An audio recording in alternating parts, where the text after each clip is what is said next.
Bore da. Bore da. Croeso I bawb sydd yma yn yr adeilad, croeso I bawb sydd yn ymuno o adra hefyd. Mae o'n mor neis I bod yma. Fel mae rhai o chi yn gwybod, da ni ddim wedi bod yma ers, mae'n teimlo fel blynyddoedd yn dydio ddim, wythnosa. Oedden ni ffwrdd gyda hanner tymor, a wedyn mae'r teulu oll wedi cael Covid un ar ôl y llall. Ond da ni allan ohoni, wan, da ni nôl yma, a mae mor braf gweld chi gyd eto, da ni wedi methu bod yma yn fawr. Da ni eisiau confusion bella ydych chi'n disgwyl gweld Hannah yma yn arwain addoliad a fi yn pregethu. Well, change of plan. Cychwyn yr wythnos nath Rhys chwarae teg cynnig os o'n i eisiau beidio pregethu gan fy mod I wedi bod yn sal a dal wedi blino, so nes I dweud, yeah, please, os oedd o'n fodlon wneud yn llefi. Ond wedyn yn y cyfamser, mae Hannah methu bod yma, mae hi gorfod mynd am PCR test bore yma. So fi a Martin sydd yn arwain y band. So dyna pam dydio ddim fel oeddech chi'n disgwyl gweld bore yma.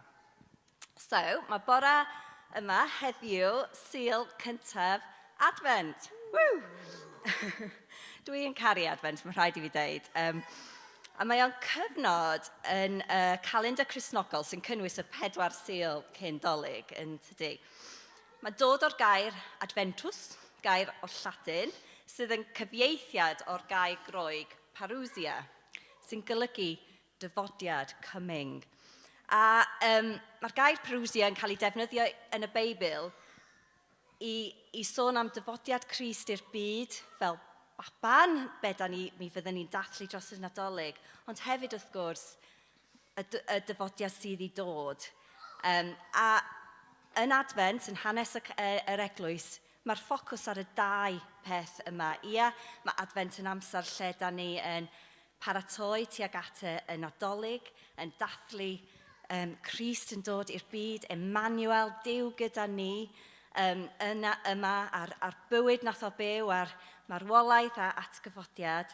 Ond mae o'n hefyd Advent yn amser I feddwl am a dyheu am yr amser pryd bydd Iesu'n dod nôl eto I rhoi popeth yn iawn. Mae Advent yn tymor o baratoi a disgwyliad. Ac yn traddodiadol ar y Sul cyntaf, y llyfr Eseia sy'n cael ei darllen. A felly dwi am darllen allan o Eseia rwan. Dau lle, un sy'n sôn am y dyfodiad Iesu dod i'r byd fel baban, a un sydd yn sôn am yr amser sydd dal I ddod, lle fydd Duw yn creu deiar newydd a nefoedd newydd. A mae hyn yn anhygol dydy, nath Eseia sgwennu'r geiriau yma 700 o mlynyddoedd cyn I Crist cael ei geni. A nawn ni darllen nhw an. So dwi'n cychwyn hefo Eseia 9, o adnod 2, a wedyn 6 a 7. So, mae'r bobl oedd yn byw yn y tywyllwch wedi gweld golau llachar. Mae golau wedi gwawrio ar y rhai oedd yn byw dan gysgod marwolaeth. Achos mae plentyn wedi cael ei eni I ni. Mae mab wedi cael ei roi I ni. Bydd e'n cael y cyfrifoldeb o lywodraethu. A bydd yn cael ei alw yn strategedd rhyfeddol. Y Duw arwrol. Tad yr oesoedd. Tywysog heddwch.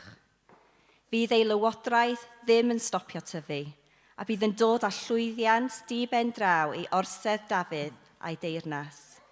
Bydd yn ei sefydlu a'i chryfhau a tharnasu'n gyfiawn ac yn deg o hyn allan ac am byth. Mae'r arglwydd holl bwerus yn benderfynol o wneud hyn I gyd. Ac o Eseia 65. Ti eisiau gwneud ti? I'll wneud it. Okay.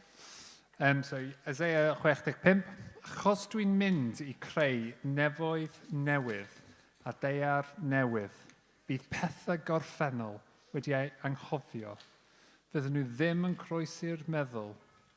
Dathwch a mwynhau am byth yr hyn dwi'n mynd I creu, achos dwi'n mynd I creu Jerusalem I fod yn hyfrydwch, a'i phobl yn rheswm I ddathlu. Bydd Jerusalem yn hyfrydwch I mi, am pobl yn gwneud I mi ddathlu. Fydd sŵn crio a srechian ddim i'w clywed yno byth eto. Diolch Martin. Wrth gwrs mae hwnna'n edrych ymlaen i'r amser lle mae Iesu dod yn ôl i sychu pob ddeigryn awn llygaid, i roi popeth yn iawn.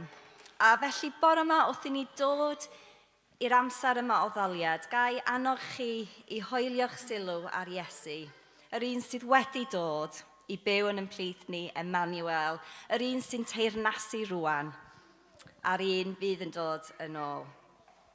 Fel mae'r llyfr datguddiad yn dweud, yr un sydd ac oedd y sydd mynd i ddod. So gai annog chi i troi'ch sylwan i Iesu wrth i ni addoli fo.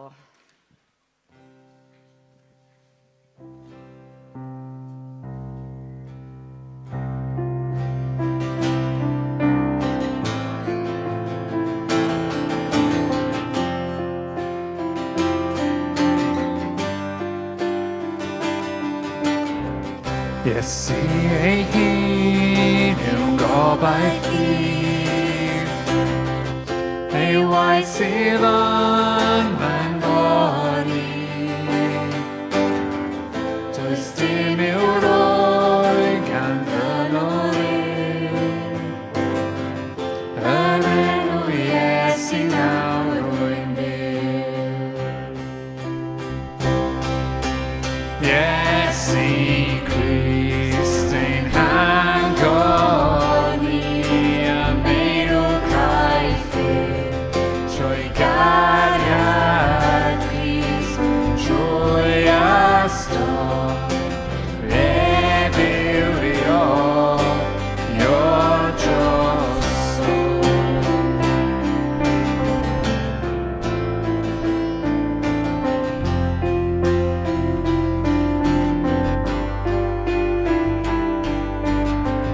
Yn rhoi yn baglu yn y ras, ni cododd eto drwy ei ras, trwy drwg a da popeth a ddawr, diogel oedd yn hwyf a'i ras. Iesu Christ ein hangor ni a meirw caethyr trwy gariad Christ trwy ystod efyrio yw'r drosodd.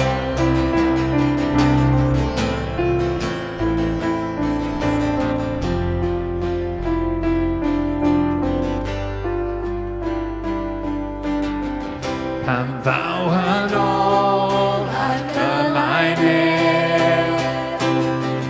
di gafod yna gydag ein rhannu o'i cyfiawnder yn etifeddi teyrnas nef, yn etifeddi teyrnas nef. Iesu Christ ein hangor ni a meirw caethyr trwy gariad Christ trwy ystod efyrio yw'r drosodd.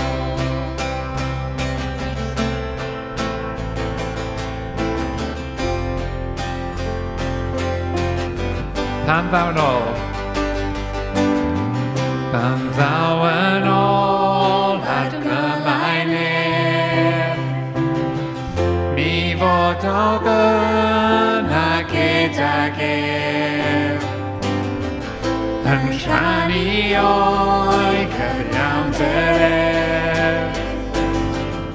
yn etifeddi teyrnas Iesu Christ ein hangor ni a meirw caethyr trwy gariad Christ trwy ystod efyrio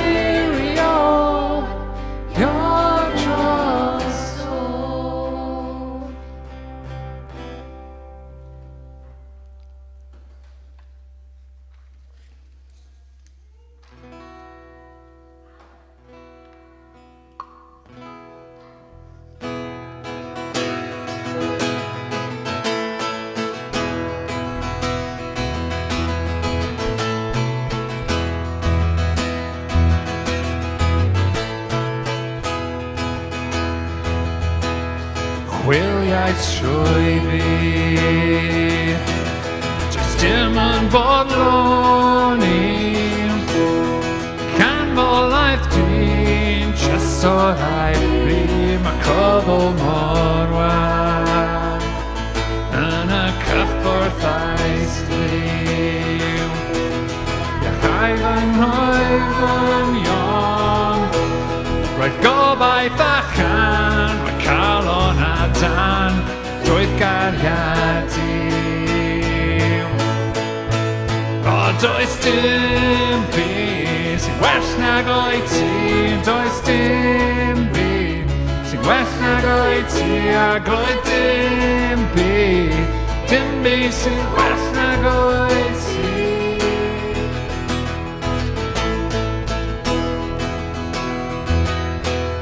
Sgennai dim ond dangos fy ngwentydd, y methiau I gyd a weli yn glyn, ti'n dal I mi ffrind, achos diwedd mynyddoedd ydy diwedd y ffranoedd. Does dim un man tregadd a gras ond cadw yn saff. O, does dim byd sy'n well nag o'i ti, does dim byd well nag o'i ti, ac oedd dim byd sy'n well nag o'i ti. Does dim byd. O, does dim byd sy'n well nag o'i ti, does dim byd well nag o'i ti, ac oedd dim byd sy'n well nag o'i ti.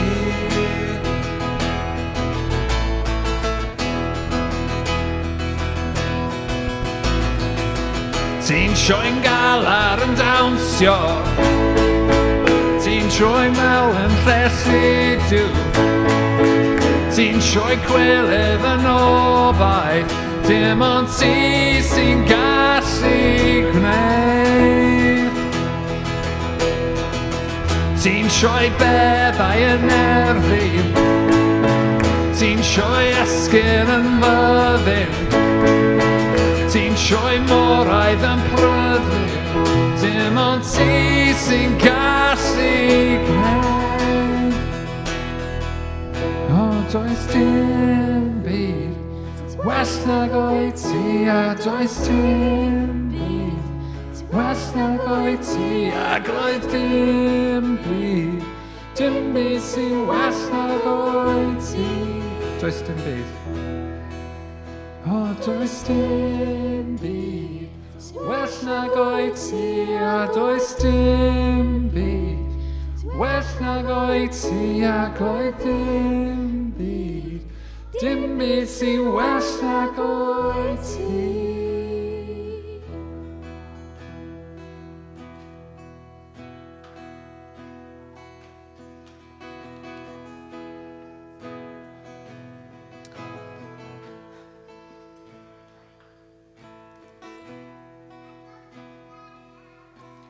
Do'n ni'n dod bore at Duw sy'n troi yn galad ni'n dawnsio, sy'n rhoi mawl yn lle lludw, sy'n troi gwylydd yn obaith, sy'n troi beddau yn erddi.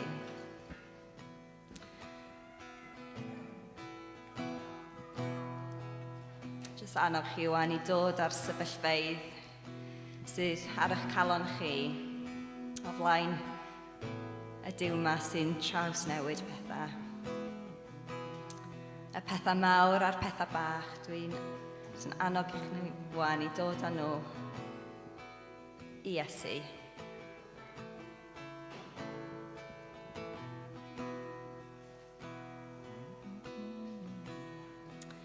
A Duw, ti'n gweld yn calonna ni, ti'n gweld y pethau sydd yn poeni ni, y pethau anodd. Pan da ni edrych ar y byd, mae yna gymaint o'i le.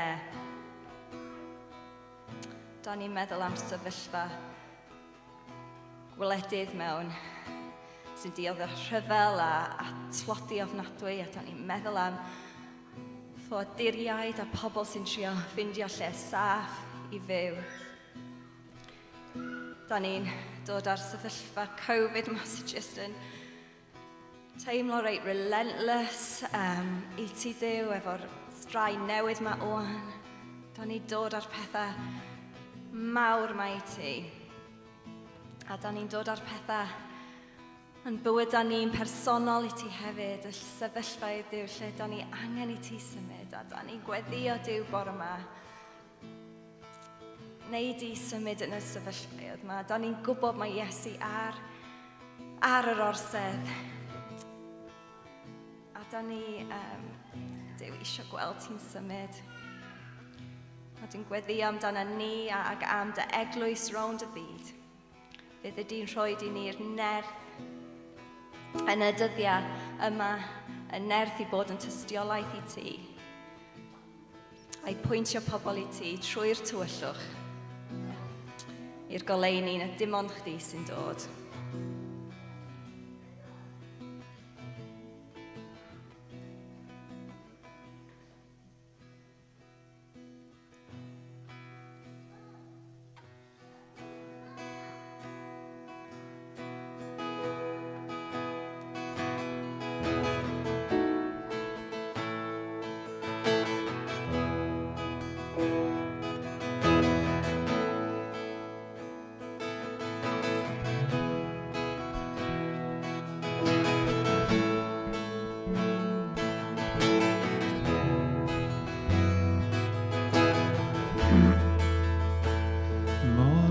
Pabocha fi I waith rhannu mor fawr a mynydd tu hwnt I mi ac mewn anofal fedroes i'r nefoedd gan deud y henw yn yr os a thrwy tywysl daeth dy hwyloni, gwalodd cosgodion fenau di. Y gwaith o'r fenwyd, y diwedd sewyd, Iesu Grist fy ngofal.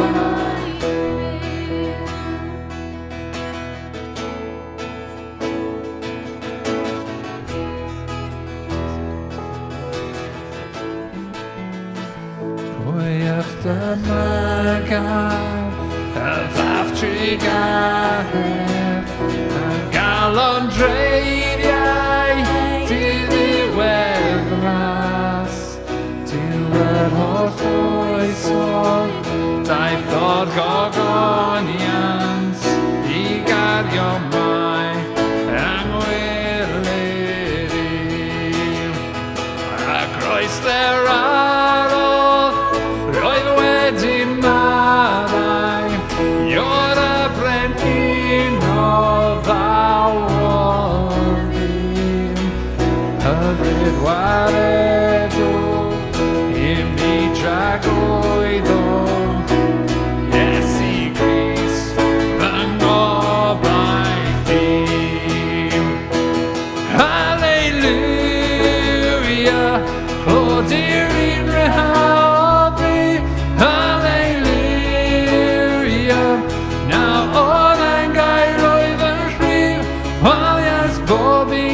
Join me, mae achubiaeth yn dod sy'n Iesu Grist yn gobaith I. Hallelujah!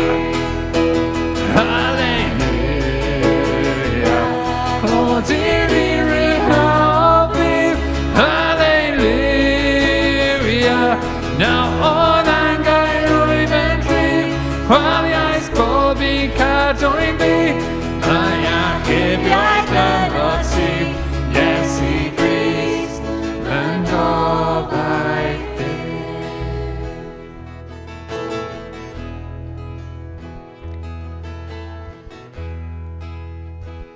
Pan ddaeth y bore, seilwyd a ddewid, dy gorff i farw, a daeth yn fyw, ac o'r tawelwch, y llew a rhiodd, does gan y beth ddim hawl arna i. Pan ddaeth y bore? Pan ddaeth y bore, Selwyd a ddewid, dy gorff i farw, a ddaeth yn fyw, ac o'r tawelwch, y llew a rhiodd, does gan y beth dim hawl arna i. Iesu dy fuddigoliaeth di. Hallelujah, clod i'r un rhywodd fi. Hallelujah, naw o'r angair oedd yn rhydd, chwaliais bob un cadwyn byw, mae achubiaeth yn o ti, Iesu Grist, fy ngobaith byw. Iesu Grist, Iesu Grist, fy ngobaith byw.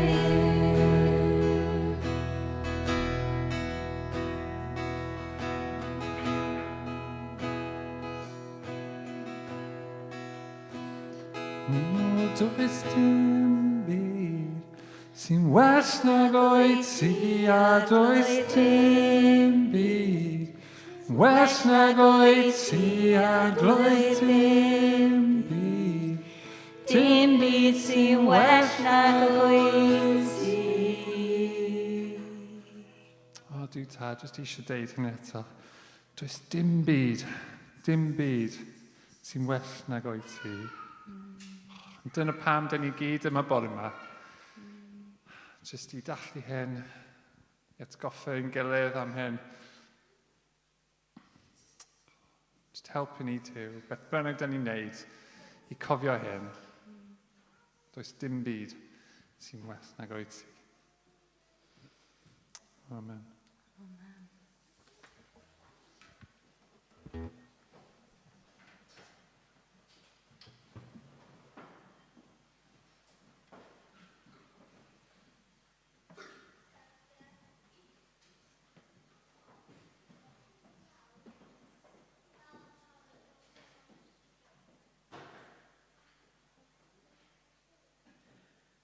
Iawn.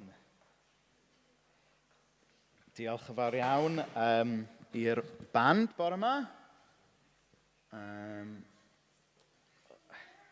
Oedd yna'n hyfryd, y ddoliad arbennig iawn. Jyst chydig o gyhoeddiadau cyn bod ni yn mynd ymlaen. Croeso i bawb bore yma. Chi sydd yma a chi sy'n ymuno â ni o adre. Mae'n hyfryd cael chi yma. A mae'n hyfryd gweld pobl fyny grisiau, haia pawb sydd fyny grisiau hefyd. So mae'n Sul yr Advent, da ni'n falch o weld teulu Williamses yn well, ond da ni hefyd wrth gwrs yn cofio am teuluoedd a ffrindiau Caersalem sydd dal yn mynd trwy salwch ar hyn o bryd, a rhai yn hunan anysu hefyd. Da ni yn byw mewn amser anodd o hyd yn dydyn. Ond ar Sul yr Advent mae mor dda clywed a cael yn atgoffa bod ganddyn ni obaith. Bod gyda ni Dduw sy'n gweithio, weithiau'n amlwg, ond trwy'r amser tu ôl y llenni, yn tynnu y byd yma, tynnu y greadigaeth yma sy'n gryddfan tuag at ddyfodol gwell, le na fydd poen a marwolaeth mwyach. A dyna yw yn gobaith ni fel Cristnogion. Felly, hyd yn oed yng nghanol tywyllwch, hyd yn oed yng nghanol amseroedd anodd, da ni dal yn dewis addoli, yn dydyn. Da ni dal yn dewis cyhoeddi mai Duw sydd wrth y lliw. So, just cyhoeddiadau, Sul nesa, byddwn ni'n gorffen fyny cyfres y Beibl yn y bore, a byddwn ni'n edrych fwy ar thema y gobaith sydd i ddod yn sesiwn ola cyfres y Beibl bore Dydd Sadwrn nesaf.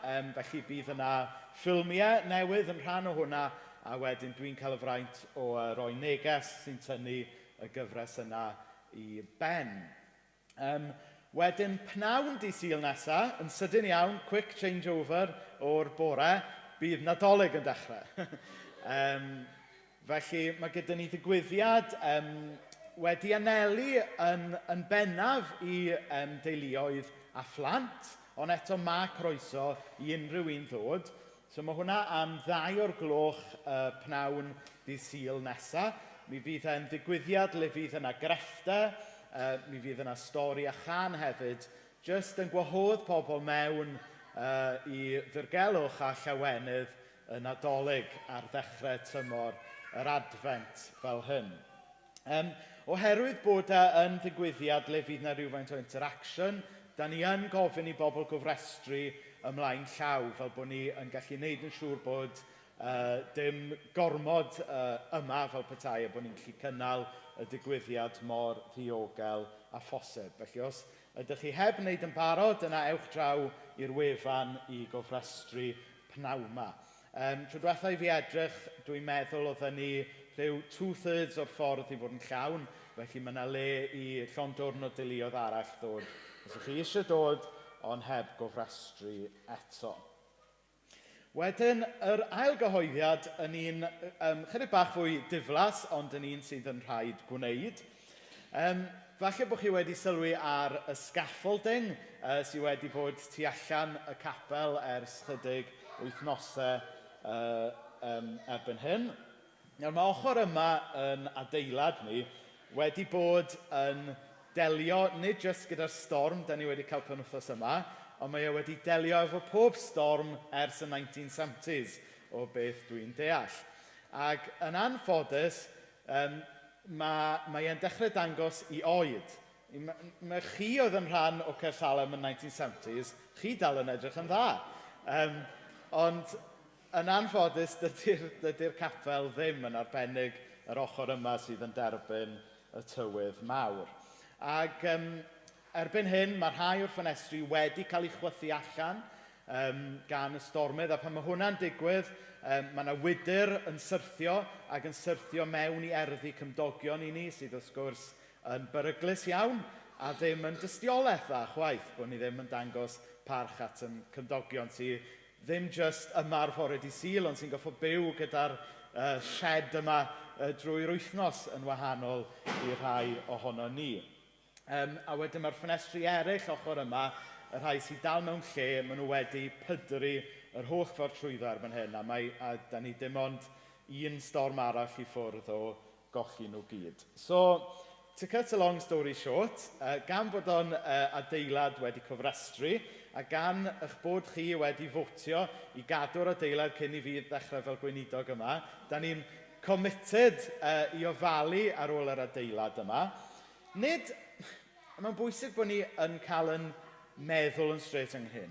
Nid achos bod yr adeilad ei hun yn bwysig, ond oherwydd bod y teulu, yr eglwys yn bwysig, oherwydd bod y weinidogaeth a'r gweithgaredd, da ni'n neud yma, yn addoli gyda'n gilydd, yn cyflwyno pobl i eraill, i Iesu yn bwysig, mwyn bod o yn rhywbeth da ni'n defnyddio i fywyd yr eglwys. So, gan bod o'n listed building, da ni ddim yn cael rhoi PVC windows yna yn anffodus, so mae rhaid i ni gael cwmni sy'n arbenigo mewn gwaith cain efo pren, a maen nhw wedi dechrau wneud rhai newydd, chi'n gallu gweld nhw lan fyna. Y rhai sy'n lan fyna ar hyn o bryd ydy y rhai sy'n hawdd i wneud, mae rhai efo curves ac yn y blaen dal yn y gweithdy ganddyn nhw. A basically, mae e'n really drud i wneud.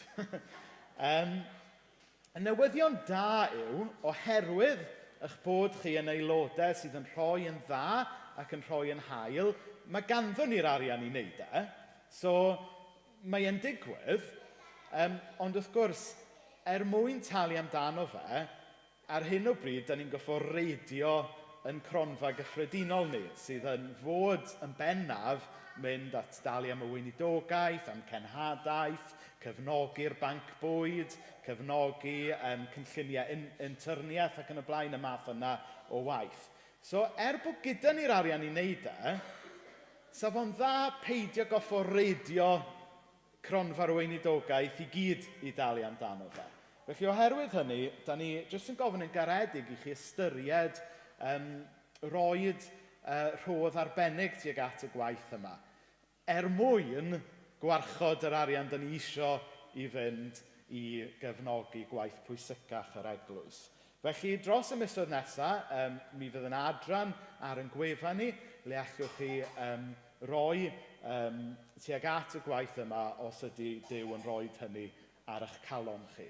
Ond dwi'n pwysleisio bod yr apel yma ddim oherwydd bod chi ddim yn bobl sy'n rhoi yn hael. Da ni yn eglwys sydd yn rhoi yn hael, a da ni'n diolch am hynny. Ond mae fwy ynglyn â gwarchod yr hyn sy'n eisoes wedi cael ei roi mwyn gwaith pwysicach na ffenestri yn Pydru. Nawr, dyma fydd y Dydd Sul cyntaf a olaf fyddai'n siarad am hyn, achos dwi ddim eisiau ni fod yn un o'r eglwysi yma sydd jyst yn fatha our crusade for the next 6 months is to raise money, tybod. Dyle hwnna fod jyst yn digwydd yn y cefndir.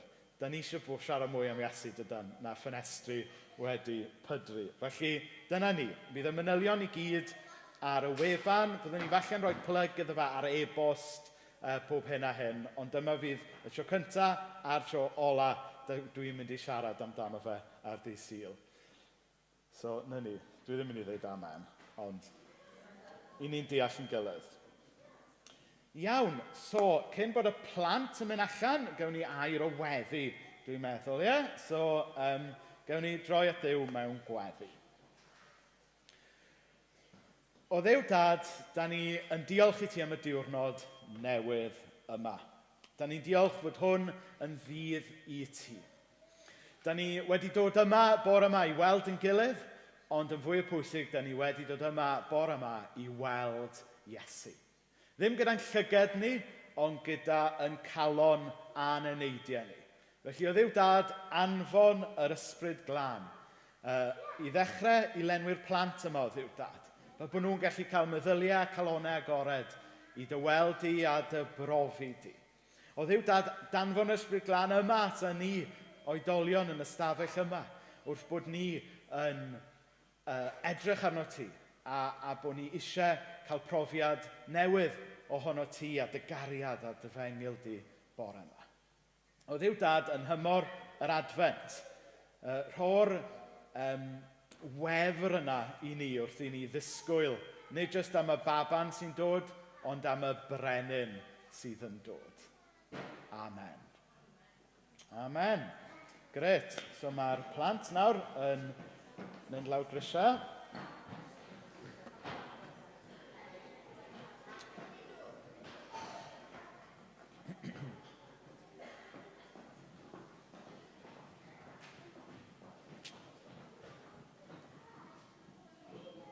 Sean, ti'n gallu rhoi volume fi lan chydig bach?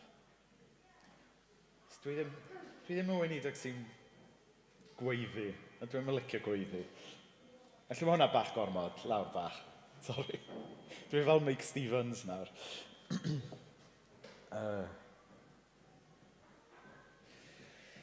So gwych. Mari oedd fod pregethu bore yma, ond fel i chi'n gwybod, mae Mari a'r teulu wedi cael wythnosau anodd, a gan bod yng Nghapel un Pen y Groes dal heb ail agor eto, mi o'n i yn rhydd bore yma. Felly, chybod, a preacher does what a preacher does. Dwi eisiau pregethu, so diolch Mari. Dwi ddim mynd i fynd ar ôl thema Advent yn arbennig bore yma, yn hytrach dwi yn mynd nôl at hanes.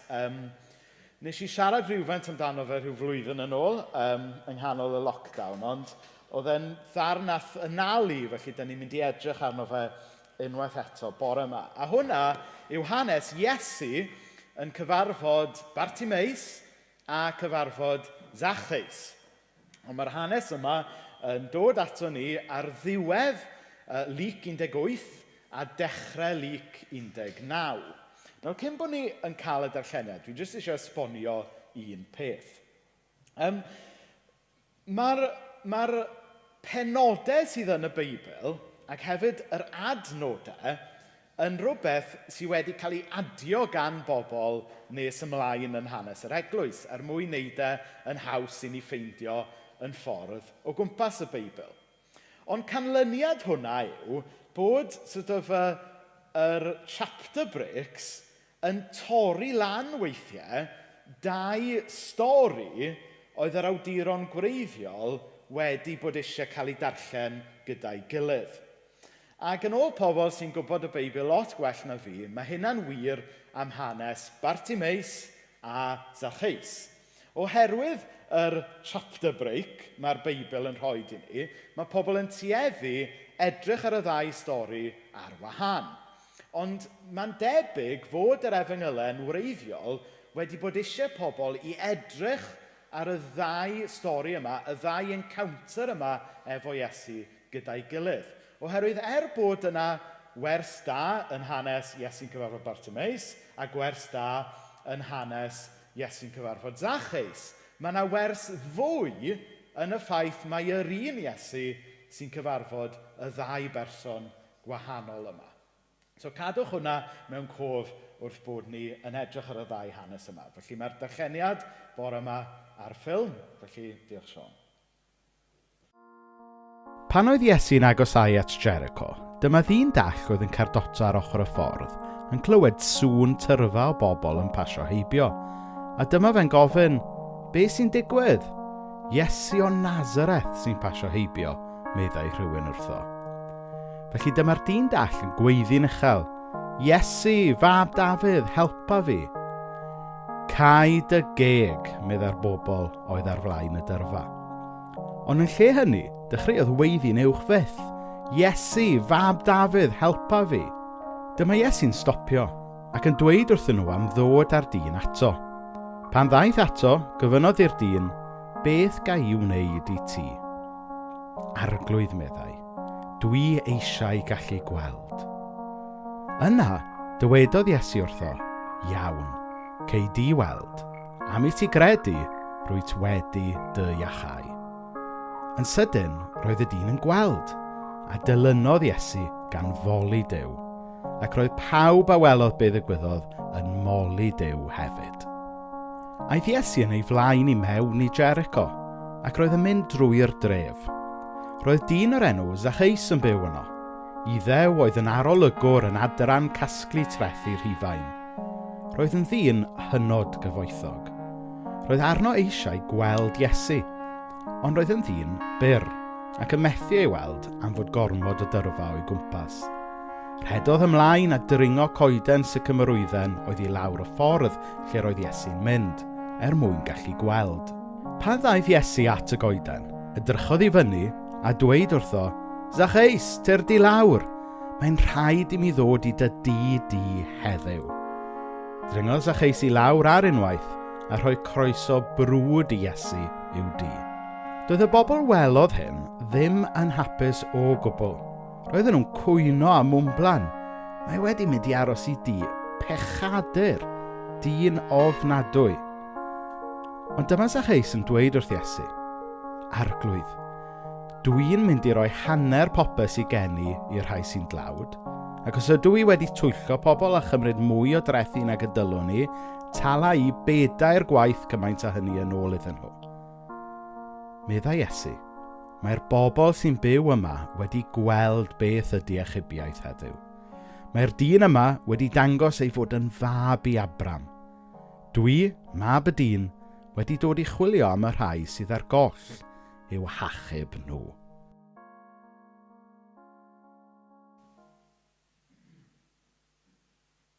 Gret. 2 hanes hyfryd, ynddo fe? 2 hanes pwerus. So, yn y Efengyl Luc fan hyn, mae Iesu'n cyfarfod â 2 ddyn. Y cyntaf oedd Bartimeus, dyn sydd yn ddall a heb ddim byd. Oherwydd yn y cyfnod yna, os oeddech chi gyda unrhyw fath o anabledd, doedd neb yna i ddarparu ar eich cyfer chi, a mi oeddech chi yn cael eich gwthio allan o'r ddinas ac yn gorfod byw ar gyrion pethau. Ond wedyn, yr ail ddyn mae Iesu'n cyfarfod yw Zaccheus. Mi oedd Zaccheus yn gasglwr trethu, proffesiwn oedd yn enwog ar y pryd o gymryd mantais anheg dros bobl. So mae Iesu fan hyn yn cyfarfod dau berson gwahanol iawn i'w gilydd.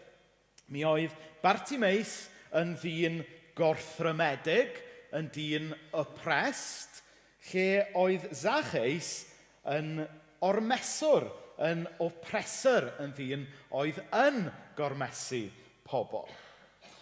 Nawr, falle bod y ddau gategori yna o bobl yn rhywbeth da ni'n clywed lot amdano fe dyddiau yma. Mae sgyrsiau ynglyn â pobl sy'n cael eu gorthrymu a pobl sydd yn gorthrymu yn rhywbeth i ni'n clywed lot amdano fe ar y newyddion, yn y papurau, gan y gwybodaethon dyddiau yma.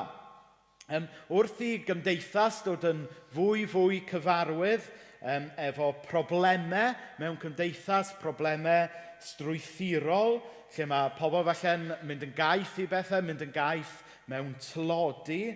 Yna, mae lot o bobl yn trio gweld beth sy'n mynd mlaen, a wedyn yn adnabod pwy yw'r bobl mewn cymdeithas sy'n cael eu gorthrymu a pwy yw'r bobl sy'n gwneud y gorthrymu.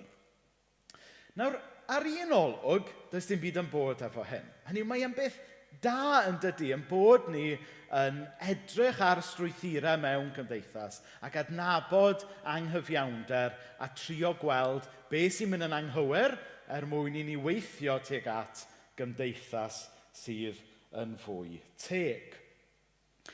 Ond yn anffodus, ochr yn ochr efo hyn, a dyma yw jyst teimladau fi a croeso i chi anghytuno, ochr yn ochr i hyn, mae e'n gallu dod i sefyllfa mewn cymdeithas dyddiau yma, wedyn lle mae hyn yn arwain at garfannu, chi'n gwybod, bod rhywun yn chwilio i roed y bai ar rhai pobl a rhai carfannau mewn cymdeithas. A mae hwn yn hytrach na helpu i ni weld cymdeithas fwy cyfiawn a teg, mae actually yn arwain i gymdeithas fwy toredig, achos bod gyda ni gwahanol garfannau mewn cymdeithas yn gwrthdaro'n erbyn ei gilydd ac yn gweld bod eu problemau nhw oherwydd rhyw garfan arall. A mae hyn yn rhywbeth falle da ni wedi gweld yn tyfu mwy yn ein gwlad ac yn ein cymdeithas dros y blynyddoedd diwetha. Ac o ganlyniad i bethau fel Brexit yn y wlad yma a gwleidyddiaeth Donald Trump dros y môr, da ni falle wedi gweld yn anffodus gwleidyddion falle'n chwarae mewn i'r agenda yma o ddweud mae yna rhai pobl yn oppressed, rhai pobl yn oppressors a bod ni'n chwilio i wneud gelyn mewn ffordd o gwahanol garfannau mewn cymdeithas. Nawr, ar rywydd, mae'n bwysig bod ni yn awyr bod na anghyfiawnder mewn cymdeithas yn does.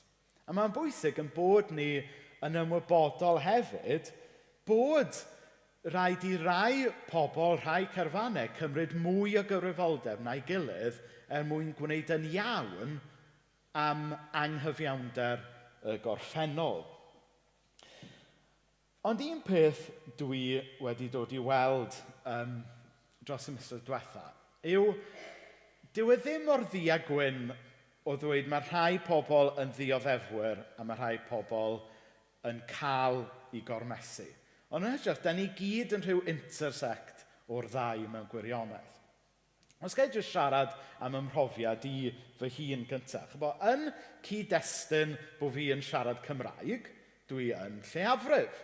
A mewn cyd-destun felly, mae yna adegau lle dwi wedi bod eisiau gwneud cwrs yn y coleg yn Gymraeg, ond oedd e ddim ar gael i fi yn fy ngwlad fy hun ac yn y blaen. Ac yn y cyd-destun yna, dwi wedi bod yn un sydd wedi cael ei wrthrymu. Ond dwi hefyd yn ddyn gwyn sy'n mewn safle o fraint. Felly mewn cyd-destynau eraill, dwi falle wedi bod yn complicit yn gorthrymu pobl. Falle, gobeithio bod fi ddim fel actively wedi bod yn gwneud, ond Hynny yw, just oherwydd yng nghefndir i. So mae yna rhyw, dwi ddim cweit mor ddi a gwyn, nag yw, da ni gyd yn rhyw mix o'r ddau. Mae yna gyd-estynau lle da ni yn cael yn gorthrymu, ond mae yna gyd-estynau eraill, felly bod ni yn rhan, heb bod ni'n sylwi, o wneud y gorthrymu. So dyna oedd un peth o'n i jyst eisiau dweud fel gair ar y dechrau fel hyn. Wrth i ni edrych ar Bartimeus a Zaccheus, un sy'n cael ei orthrymu, un sy'n gwneud ei orthrymu, y gwir amdani yw fod pob un ohonon ni'n gallu uniaethu gyda profiad y ddau ar ryw lefel ma'n siŵr. Ac wrth gwrs, y rheswm dwi eisiau ni bore yma i edrych ar y ddau hanes efo'n gilydd yw oherwydd fod efengyl Iesu Grist yn gallu newid stori y ddau berson a'r ddau gyd-destun. Da ni yn tueddu i feddwl, hynny yw, bod Iesu Grist yn dewis ochr ac yn condemnio'r ochr arall. Ond beth ni'n gweld yn yr efengyl Gristnogol ydy, mae Iesu Grist yn trin pawb yn wahanol, yn yr ystyr mae'n tosturio at rai, ond yn galw eraill i edifarhau, ond y pwynt ydy, mae efengyl Iesu Grist yn efengyl i bawb. Trwy y Beibl, ni'n gweld fod Iesu ar efengyl Gristnogol ydy yn sefyll fyny dros y gorthrymedig, ond mae'r hanes yma'n herio ni, achos mae yna newyddion da, mae yna obaith, mae yna fyddeiant hyd yn oed i'r gormeswr fan hyn. A dwi'n meddwl felly fod ganddo ni fel Cristnogion, fod gan yr efengyl Gristnogion rhywbeth i gynnig i gymdeithas doredig ar hyn o bryd. Achos pan mae cymdeithas heddiw yn trafod issues fel pwy sy'n cael ei gorthrymu, pwy yw'r gorthrymedig, pwy sy'n neud y gorthrymu, who's the goodie, who's the baddie, mae e'n very di a gwyn yn dydy. A mae hwnna jyst yn arwain i weld cymdeithas yn ymrannu hyd yn oed fwy. Ond yn Iesu, i ni'n gweld iachad. Yn Iesu, da ni'n gweld rhywun sydd isio newid stori pawb. Mae isio newid stori yr un sy'n gorthrymu llawn cymaint ar un sy'n cael ei orthrymu. Felly, yn hanes Bartimeus fan hyn, fel o'n i'n dweud, mae e'n ddyn dall, mae'n iste tu allan dinas Jericho, a mae'n clywed Iesu yn dod, a mae'n gweiddi, Iesu fab Dafydd, helpa fi. Wedyn mae pobl Jericho yn dweutho fe yn cyfieithiad Beibl.net, cau dy geg. Neu fel sa pobl Caernarfon deud, taw. Nawr, oedd pobl barchus Jericho, oedden nhw eisiau stage manager yr ymweliad yma gan Iesu. Chybod, felly bod rhai o'n chi sy'n hun a fi yn cofio'r tro diwethaf i'r frenhines falle dod i Gaernarfon. A dwi'n siŵr fod y cyngor tref wedi sgrwbio pob palmant, wedi wneud yn siŵr fod y pobl digartre wedi cael ei symud allan o'r ffordd, fel bod Caernarfon yn edrych ar ei gorau ar gyfer ymweliad y frenhines. A dyna oedd pobl Jericho yn trio wneud fan hyn. Pan maen nhw'n gweld y dyn dall yma yn gweiddi ar Iesu, maen nhw'n trio cadw fe'n dawel, maen nhw'n trio gwthio fe allan o'r ffordd. Achos doedd e ddim yn siwtio y ddelwedd barchus falle o'n nhw eisiau cyflwyno Iesu o'i dinas nhw. Ond wedyn mae'n gweiddi eto ar Iesu. Iesu, helpa fi. A be mae Iesu'n wneud?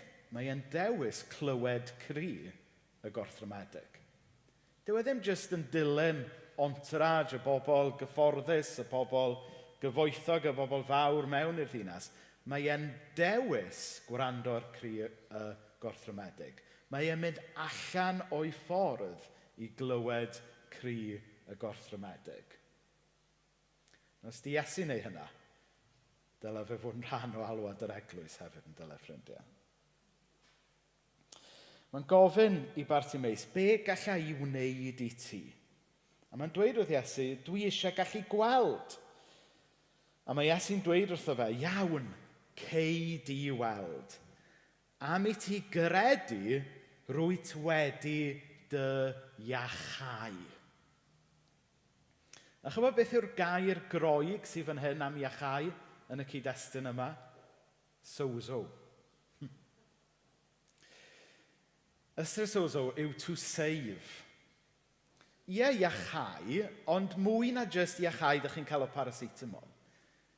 Mae'n cynnwys iachau corfforol ydy, achos mae'r dyn yma'n ddall nawr yn gallu gweld. Ond mae'n cynnwys iachau y person cyfan. Mae'n cynnwys iachau nhw o'r tywyllwch oedd nhw yndo. Mae'n cynnwys iachau nhw yn y meddwl. Mae'n cynnwys iachau yr enaid. Mae'n cynnwys achub iachau y person cyfan. Iawn, ceid i weld, am i ti gredu rwyt wedi dy sozo, dy iachau. Achos beth i ni'n gweld fan hyn yn Bartimeus, nid yn unig bod e nawr yn gallu gweld, ond mae'r popeth oedd yn ei wrthrymu fe nawr wedi cael ei cymryd i ffwrdd. Mae e wedi cael ei adfer nawr i fod y person oedd Duw eisiau fe i fod o'r cychwyn.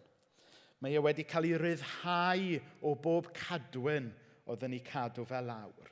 Mae e wedi cael ei ollwng yn rhydd o'r hyn oedd yn golygu bod e'n cael ei gadw allan o cymdeithas pobl Jericho.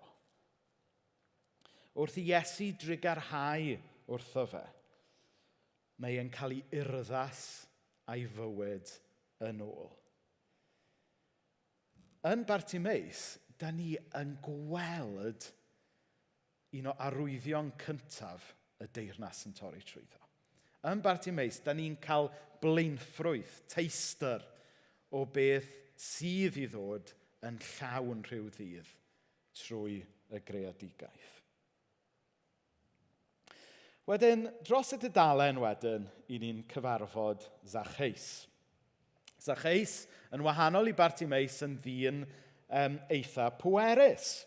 Oedd e'n gasglwr trethu, a fel oedd casglwr trethu yn yr amser yna, oedden nhw'n cymryd arian mewn ffordd anheg gan bobl.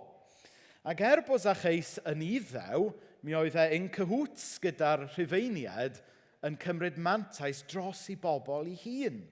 Felly, bod hwn yn ddyn cyfoethog, bod ganddo fe swydd o statws, mi oedd e dal, mewn ffordd yn debyg Bartimeus, wedi cael ei wthio allan o gymdeithas.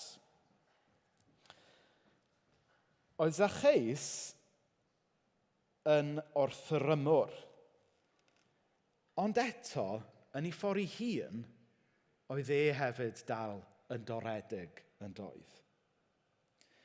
Lle oedd Iesu'n dangos tosturi i Bartimeus, mi oedd Zaccheus angen maddeuant. Ac i ni'n gweld yn yr hanes yma fod Zaccheus yn dod i'r fan yna. Mae e yn ddyn byr, fi'n hoffi hwnna, fel dyn byr fy hun, tyfod. Dwi'n gallu uniaethu gyda Zaccheus. Mae e'n dringo coeden, a wedyn mae Iesu'n galw arno fe ddod i lawr.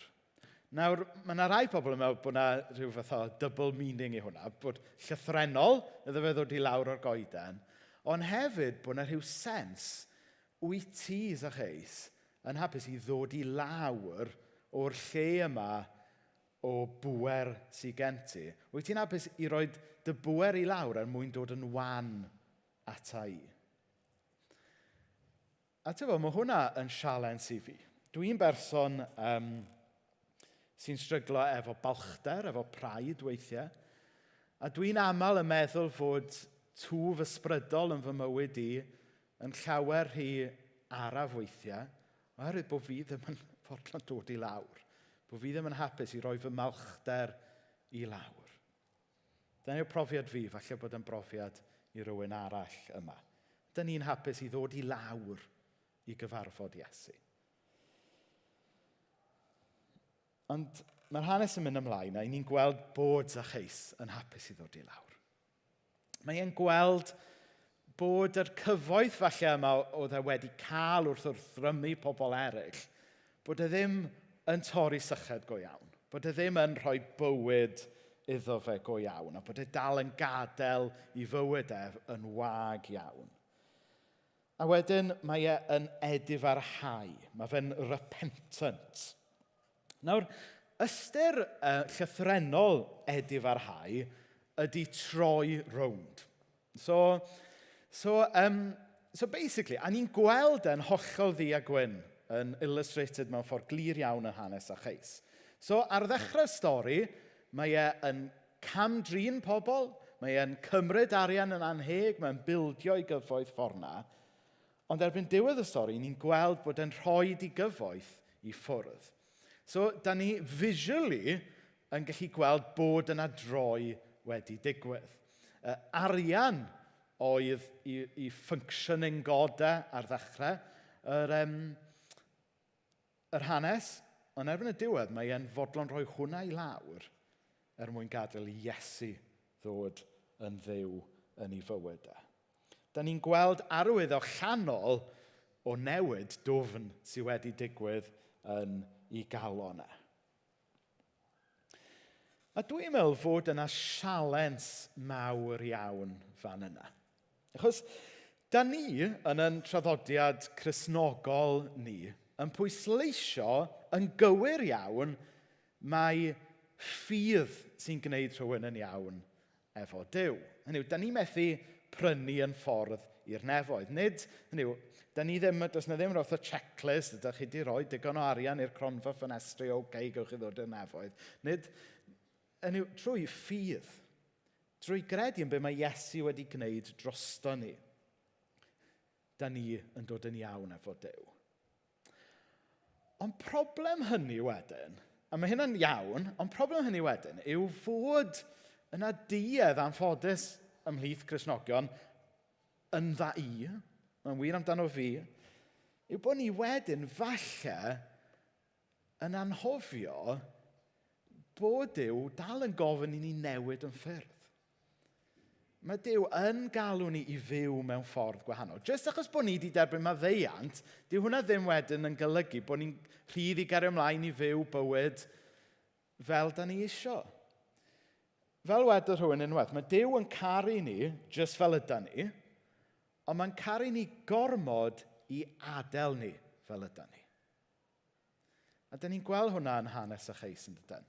Mae'n amlwg bod e wedi cael encounter dwfn personol efo Iesu. Ond wedyn, da ni'n gweld yr outward working o hwnna yn y ffordd mae e wedyn yn reorienteitio I fywyd. A mae hwnna'n rhywbeth dwi angen mwy o help yr ysbryd glân I wneud. Dwi wastad yn credu'n Iesu fan hyn, a dwi'n meddwl bod fi'n credu'n Iesu fan hyn, ond dwi'n work in progress pan mae'n dod I reorienteitio mywyd. A mae'n rhywbeth dwi'n methu wneud heb yr ysbryd glân.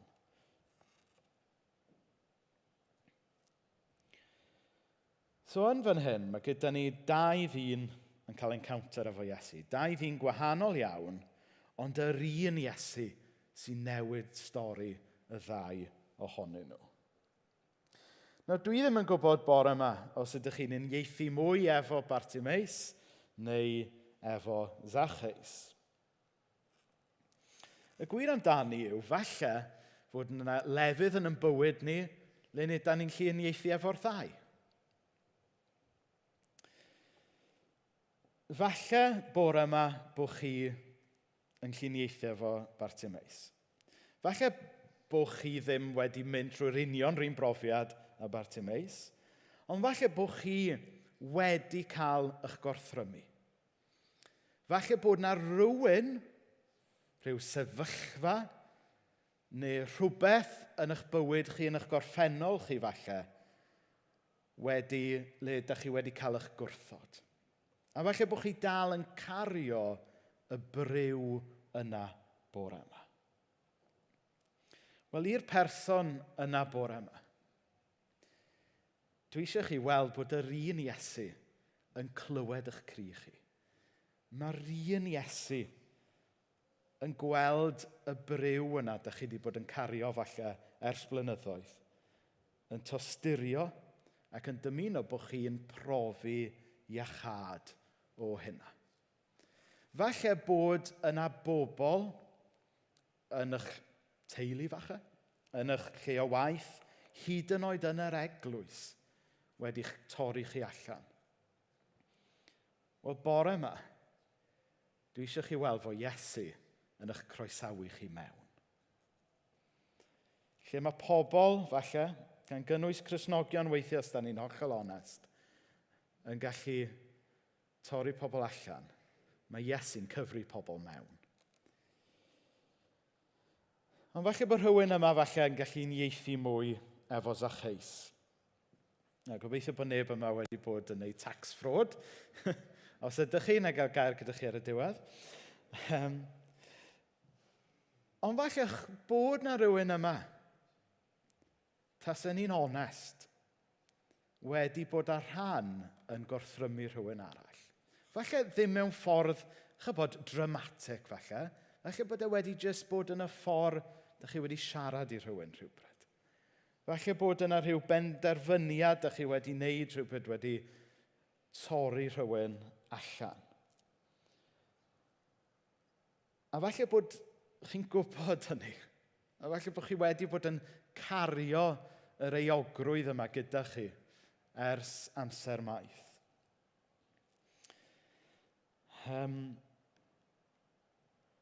Dwi ddim yn dwi'n ddyn Cymraeg, dwi ddim yn ei rhannu gormod yn gyhoeddus. Ond dwi'n gallu meddwl nôl, tybod, i un bachgen oedd yn ysgol gyda fi. A fi eisiau'n rhan o rhyw fath o fwlio ohono fe. A mae hwnna, dwi'n cario hwnna hyd heddiw, tybod.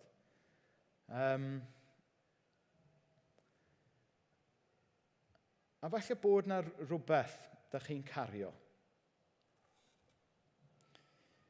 Ond y newyddion da yw fod Iesu yn cynnig maddeuant.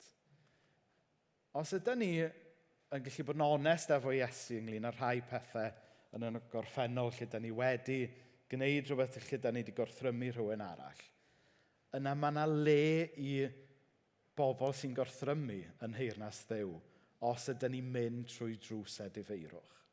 Os ydyn ni'n mynd trwy y ddrws o weld beth da ni wedi gwneud yn anghywir a gadael e tu ôl, a reorienteitio'n bywyd nawr i werthoedd teyrnas Iesu. Achos beth sy'n hyfryd am stori Bartimeus a Zaccheus yw fod llwybrau bywyd wedi mynd yn nhw i lefydd gwahanol, mae llwybrau nhw yn dod at ei gilydd wrth groes Iesu. A mae hwnna'n wir am bob un ohono ni. Da ni gyd wedi bod ar lwybrau gwahanol. Mae rhai ohonoch chi falle wedi profi gorthrwm mwy na bod chi wedi bod yn rhan o wrthrymu.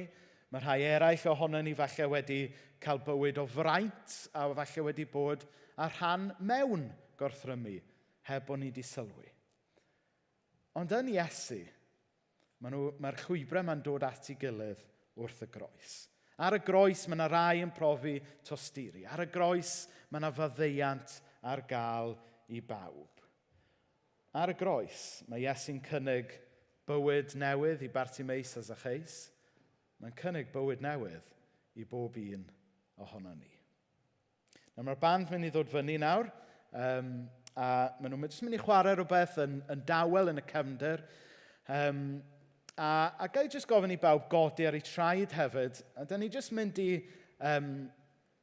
fyfyrio bach ar hyn ag ymateb gyda hyn, a wedyn na i arwain ni mewn gweddi cyn bod ni'n mynd mewn i'r gân ola. Ac os oes rhywbeth,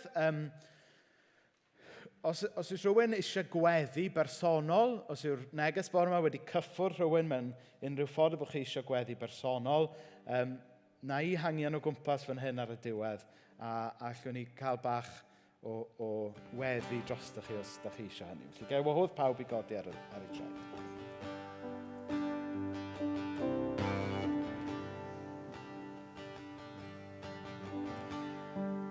Wel, o Dduw Dad, da ni yn diolch i ti am yr hanes hardd yma, o sut nes di droi bywyd dau ddyn gwahanol o gwmpas, a bod llwybrau'r dynion yma wedi dod at ei gilydd wrth gyfiawnder a cariad y groes. O Dduw Dad, i ni'n galw ar yr ysbryd glân nawr i wneud gwaith yn yn calonnau ni bore yma.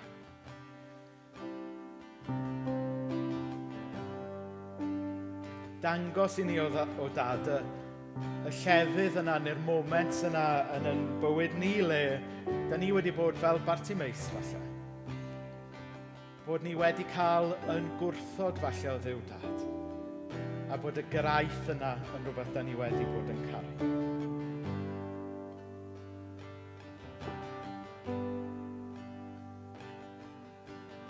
Ond o Dduw Dad, os yw pwys euogrwydd yn rhywbeth da ni wedi bod yn cario hefyd, yn bod ni falle fel Zaccheus wedi bod yn rhan o'r thrymu eraill o Dduw Dad. Does dim rhaid i'r gorthrymu yna edrych fel rhywbeth mawr amlwg, fe allai fe fod yn air anraslon da ni wedi dweud wrth rhywun rhywbryd. Fe allai fe fod yn agwedd ni tuag at rhyw sefyllfa. O Dduw Dad, os ydy pwys euogrwydd wedi bod yn pwyso, wel bore yma o Dduw Dad, gad i ni adael ei lawr wrth y groes a gwybod bod maddeuant a pennod newydd yn bosib.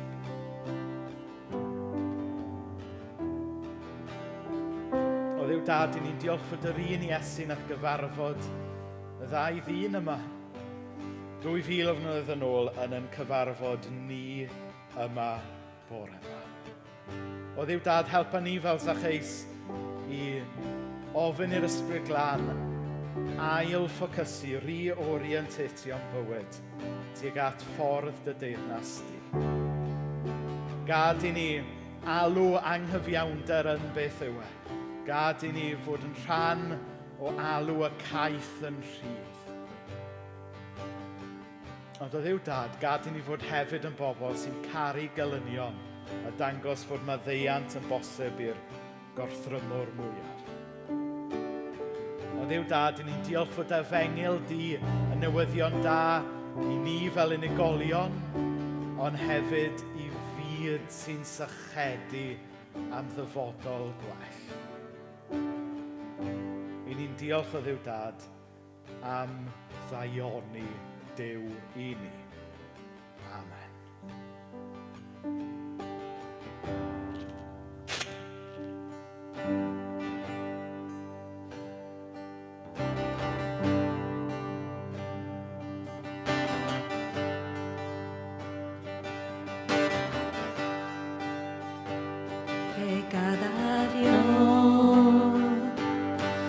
Trwy ti garreg byth yn methu trwy dyddiau Rwy diogel yn dyna O'r pan dwi'n deffro Nes yn roedd yn pen i law fe gan a fi A mae o'n i fy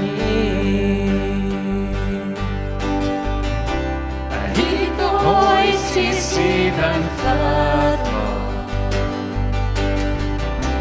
A hyd fy oes fe fi os mor dda A phob un anadl sy'n gennyf Fe gan a fi yn ddaion i fy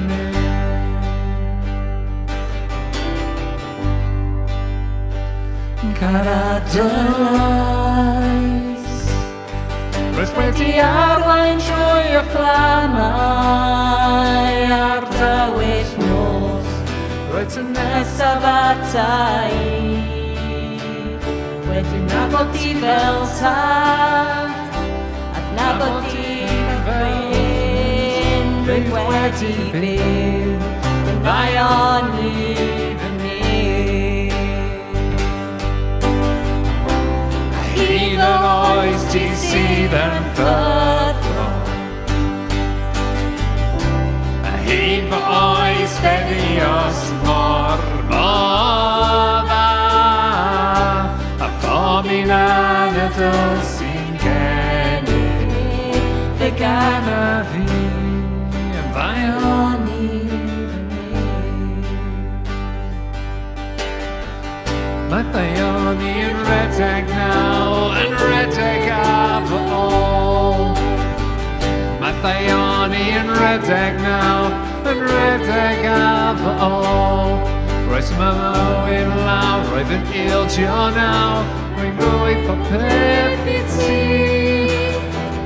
Mathaioni yn redeg naw, yn redeg af ôl. Mathaioni yn redeg naw, yn redeg af ôl. Mathaioni yn redeg naw, yn redeg af ôl. Roes fy mywyd law, roedd yn ildio naw, rwy'n rhoi popeth I ti. Mathaioni yn redeg naw, yn redeg af ôl. A hyd fo oes ti sydd yn ffyddlon. A hyd fo oes fe ddios mor dda.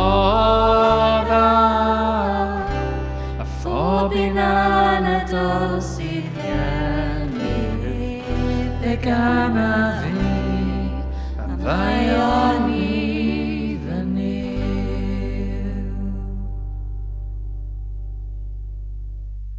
Just cofio pawb sy'n yn adeilad, mae yna panad sy'n rhywbeth I edrych ymlaen at.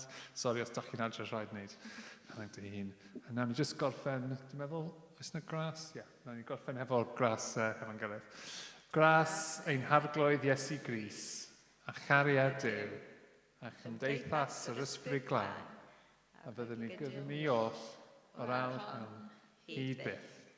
Amen.